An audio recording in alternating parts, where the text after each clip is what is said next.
Wow, it's hard to believe we're already on day 6. And the love language we're talking about today is one that I really love because it's words.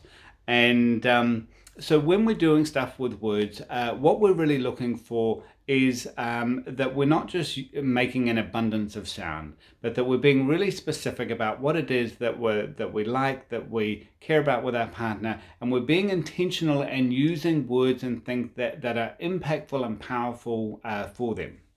And so the important, and a lot of it is most of us have got kind of secret codes or things that happen during our life and our relationship that are particular to our history.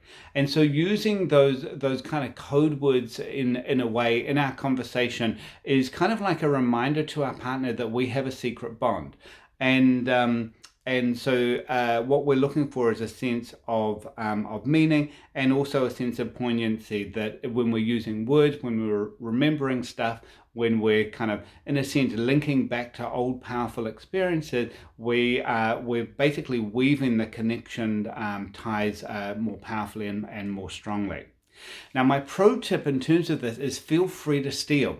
One of the scenes which you can look up on YouTube is from a great film called A Knight's Tale with Heath Ledger, and there's the scene where he's writing a letter to this woman he's fallen in love with, he was also really rude to. And so him and his friends are collaborating together and telling the story connected with the people that they had loved. And so if you need a little bit of inspiration, I'll include the link in the email. Have a look at that and check it out. And so what it is that when we're working with word, the risks is that it can be easy to overdo it. So for instance, if you're someone like me who uses a lot of words, or maybe actually if you're not someone who uses a lot of words, you can sort of like, oh, well, more is definitely better. And that is definitely something that's not true. Um, so the goal is basically what we want to do is we want to aim to undershoot, but we want to aim for the heart.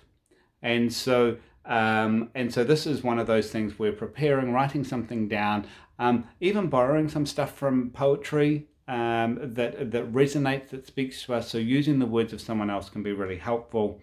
And the challenge that we have today is quite specific and quite short. And for those of you for whom words is not your main love language, that will probably be quite a strong relief. Is the challenge is to say one thing I love about you. And so just at some point during the day, what I'd like you to do is say, hey, babe, can I tell you one thing I really love about you? And make sure you prepare what you have to say. It shouldn't be longer than a sentence or two. And again, share that, notice what happens. And part of it may be if this is something that you don't normally do, there can be, your partner might be a little bit like, oh my God, where did that come from? And so that can be like a little bit awkward in that space. And so my invitation to you is just take a breath, just notice and see what the response is. And so good luck with that and let us know how it goes.